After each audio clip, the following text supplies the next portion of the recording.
Just cares for me. Um, and so it's like bum bum bum bum bum bum bum ticka bum bum you know, it's like my baby Nice. don't. It's like so it's real fun Wow. singing it live. Is Yes. fun. Like it's a really fun arrangement to play live because we just play off of each other and the solos can kind of like turn around and like the way that you sing the lyric is even more, you know, fun and it's a classic Nina Simone song as everybody knows. But this reinterpretation of it is just so much fun. And so I probably that's probably one of my favorites on this particular album. Is just that rendition of My Baby Just Cares for Me because it's so unexpected and it's so you know, because everybody knows you know, and I like to do it that way too, but like this is pretty fun. Right. Oh, that's so fun. I love that. I love that. All right. Well, let's talk about some of the aspects of your career, the things that Mhm. you've been recognized for. You've been named as favorite jazz vocalist by the Kansas City Jazz Ambassadors 3 years in a row. So that's a major accomplishment. What does that kind of sustained recognition mean for you? You know, honestly, it means that I am I'm proud that I'm getting recognized for being my authentic self and just who I am as an artist. And it's by peers, so that says a lot. You know, your peers are voting for you, so they see you and they respect you. And that just means a lot. It just, you know, I don't I mean, I love the community recognition, right? And it just lets me know that I'm just being a good musician in the scene and representing myself, I guess, you know, authentically and just sharing and people love it and appreciate it. And that just, it's great. It's humbling and I feel very thankful for it. Um, and I think it's important, you know, also that like, I'm not trying to say, I want to say this in a way that it's not that I'm not sounding, coming across like ungrateful or whatever, but like, um, there are ways where people can get really hung up on the community awards and the accolades and like the city, you know, and like to where it puts this sort of thread of competition into the scene, and I'm just not about that at all. And so I just want to say, I'm so very, very thankful to be recognized, and I really appreciate it. And that's what it means to me when I do, hey, vote for me and all that kind of stuff, You know what I mean? Like I'm very thankful, but it's not one of those things that it's like inflating the head and being like, I'm the best again. You know what I mean? Like, but I'm very proud to receive those awards. Very, very, very thankful. And you Did were that just for KC Fringe, right? Tell us about that experience. okay, so through my sort of deep dive into jazz, women in jazz, and sort of like feeling this connection in a way, especially when experienced my own songwriting and finding like similar threads with other artists. I went down this sort of like exploratory search of like the DNA in the scene and like, when you sing music and you put stuff out into the universe and like it's sort of like and we're all interconnected, and I just had this very deep passion and full of just feeling like we're all connected by this music and by our DNA and by our lives and our stories, especially as Black Americans, and just like the struggle and the you know and so I wrote this piece called Jazz, the Women Who Shapes Me. And it's a love story and a homage to the women that came before me and how their lives and their struggles and their influence allows me to do what I do today. And I Mm. very much stand on their shoulders.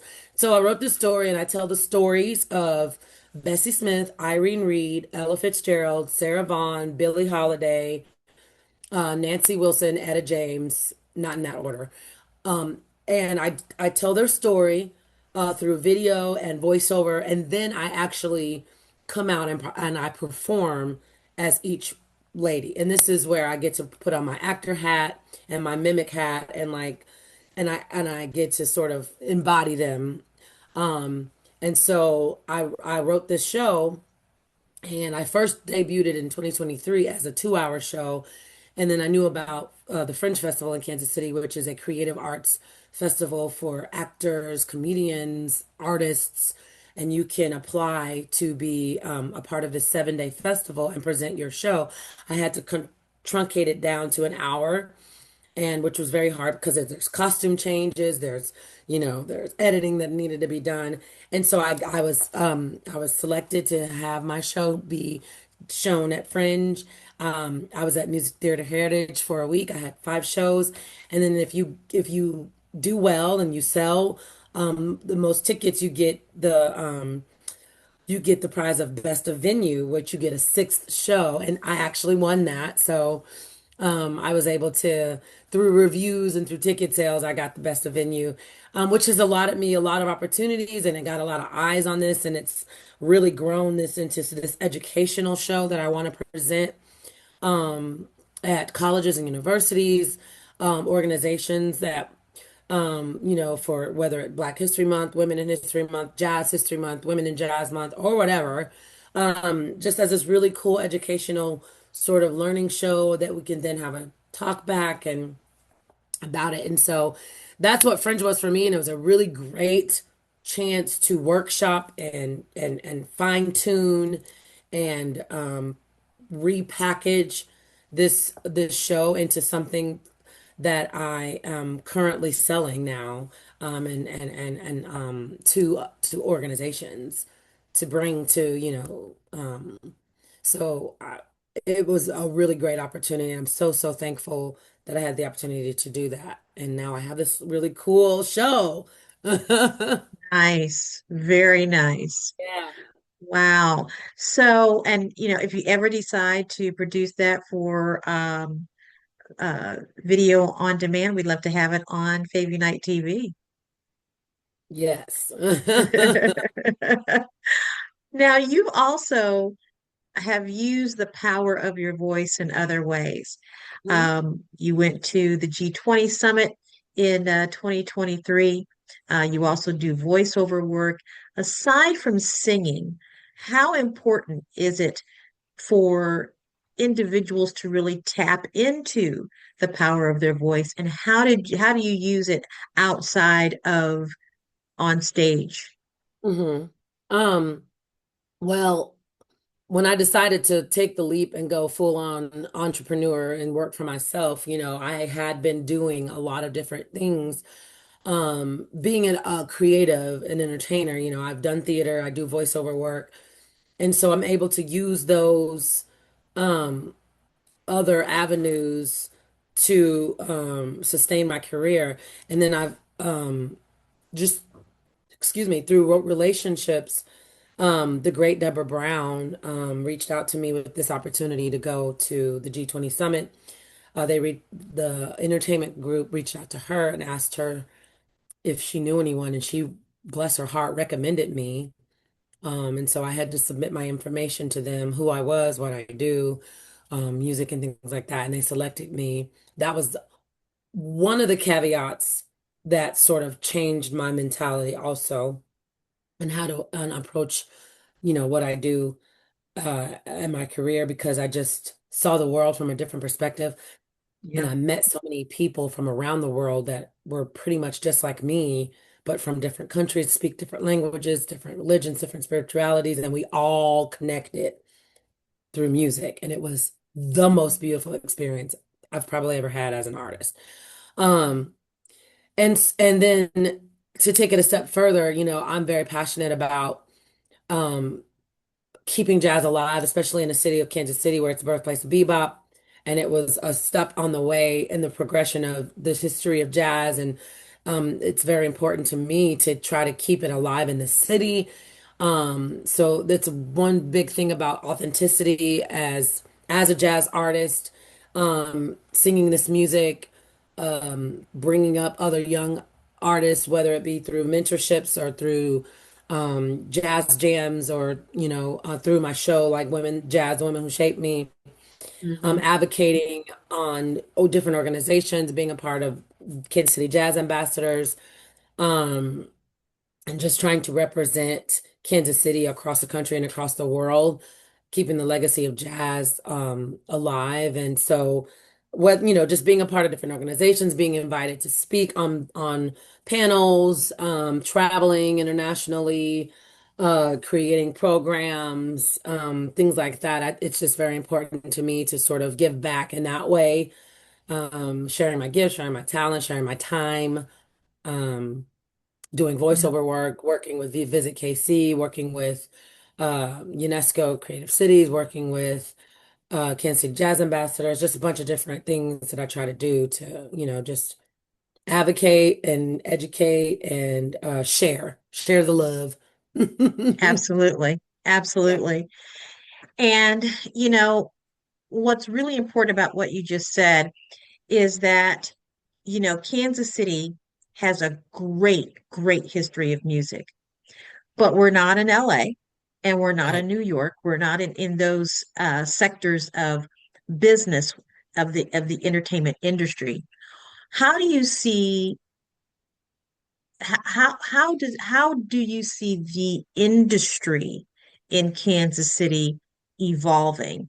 And what is the role of jazz in that evolution?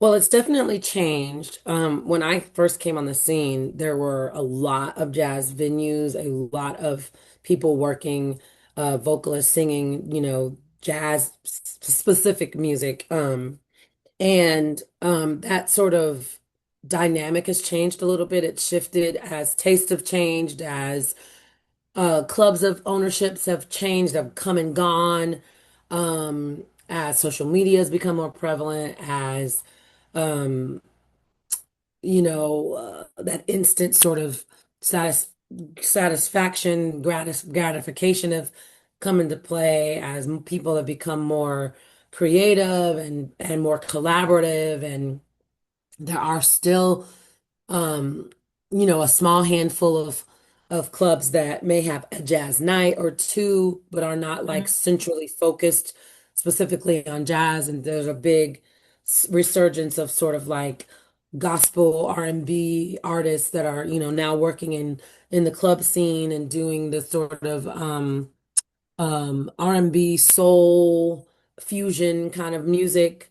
Um, and so I have um being in the scene where I could go to, you know, a handful of clubs on a night and catch a bunch of different acts doing jazz. I'll put a quote around it because, there's your sort of traditional standard jazz, and then there's your like jazz fusion, and then there's your like current sort of like, more like of heady jazz. There's bebop jazz. There's a lots of, sort of extensions of it.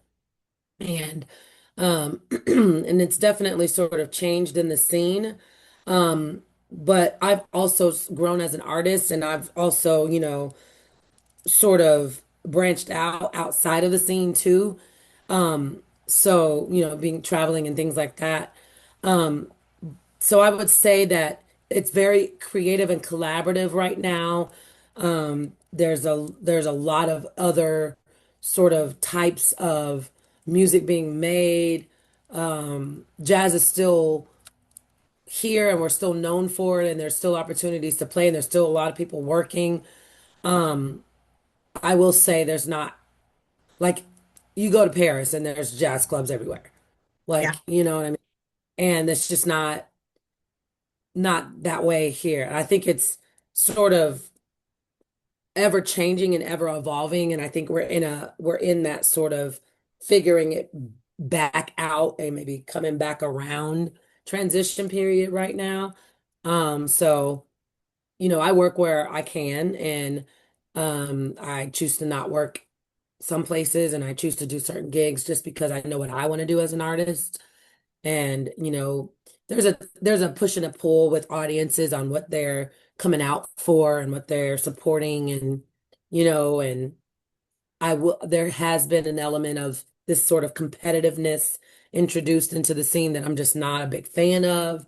yeah, And that's no dig to anybody else. It's just, you know, I'm not doing gigs and looking for a nightly or a weekly gig to one up another person, or to say I have control over this night and this stage and that venue and this or whatever. It's not about that for me.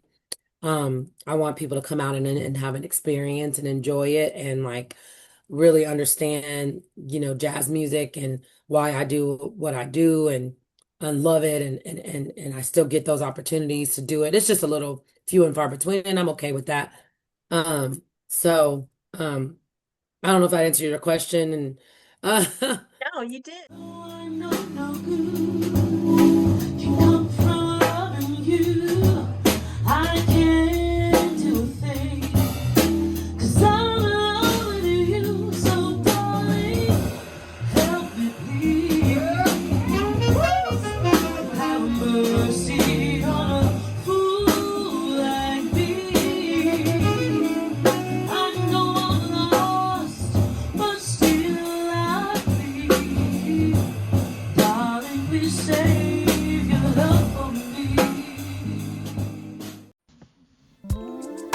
Thank you for watching On Stage on Fave Unite TV.